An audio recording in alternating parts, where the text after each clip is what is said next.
जय श्री कृष्ण मित्रों, राधे राधे सभी को।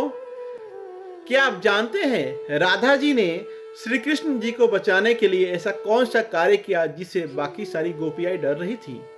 तो आइए जानते हैं भगवान श्री कृष्ण की दिव्य लीला जिससे श्री कृष्ण और राधा जी का प्रेम अमर हो गया। यदि आप भगवान श्री कृष्ण को मानते हैं तो वीडियो को लाइक कर कमेंट में जय श्री कृष्ण जरूर लिखें, और हमारे चैनल नित्य भक्ति दर्शन को सब्सक्राइब नहीं किया है तो जल्दी से जल्दी चैनल को सब्सक्राइब कर ले। तो बिना समय गंवाए शुरू करते हैं भगवान श्री कृष्ण की दिव्य लीला की कथा। एक बार श्री कृष्ण काफी बीमार पड़ गए।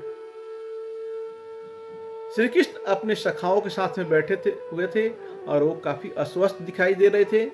कोई भी औषधि, कोई भी उपाय उन पे असर नहीं कर रहा था। सभी गोपियां और ग्वाल बाल उनके लिए काफी चिंतित थे। वृंदावन में शोक का वातावरण था।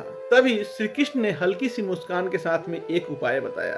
उन्होंने कहा, यदि कोई सच्चे प्रेम से मुझे चाहता है और मेरी चिंता करता है तो उसके चरणों का अमृत, मतलब चरणामृत धोकर हमें दे, मैं उसको ग्रहण करूंगा तो मैं स्वस्थ हो जाऊंगा। चरणामृत उसको कहते हैं कि जैसे चरण धोने के बाद में जो जल होता है उसी को चरणामृत कहते हैं। श्री कृष्ण के इस कथन को सुनकर सभी गोपियां एक दूसरे की ओर देखने लगी।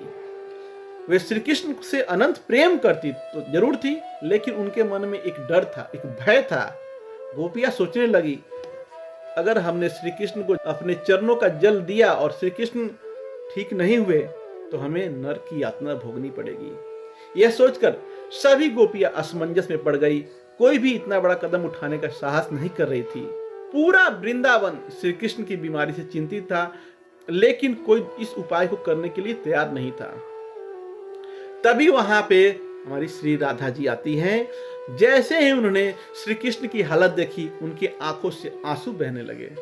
उनके लिए श्री कृष्ण से बढ़कर कुछ नहीं था। जब गोपियों ने उन्हें चरणामृत का उपाय बताया तो राधा जी ने बिना एक पल सोचे अपने चरण धोए और वह जल लेकर श्री कृष्ण को पिलाने के लिए आगे बढ़ गई। गोपियां आश्चर्यचकित थी। वे राधा जी से कहने लगी, राधे, तुम क्या नहीं जानती ये ऐसा करने से तुम्हें नरक भोगना पड़ सकता है? राधा मुस्कुराई और कहा, अगर मेरे चरणामृत से मेरे कृष्ण स्वस्थ हो सकते हैं तो मैं इस नरक की यातना सहने के लिए भी तैयार हूं। मेरे लिए उनका स्वास्थ्य और खुशी सबसे महत्वपूर्ण है। राधा जी ने अपने श्री कृष्ण को चरणामृत पिलाया।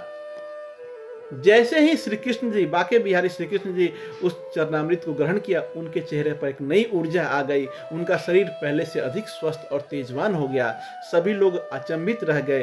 गोपियां, ग्वाल बाल, नंद बाबा और यशोदा मैया सभी ने देखा श्री कृष्ण पूरी तरह से स्वस्थ हो चुके थे। इस चमत्कार को देखकर सभी समझ गए कि राधा और श्री कृष्ण का प्रेम कितना गहरा और निश्चल है। जहां बाकी गोपियां अपने भविष्य की चिंता कर रही थी, वहीं राधा जी ने अपने प्रेम और भक्ति की शक्ति से अपने प्रीतम को ठीक कर दिया।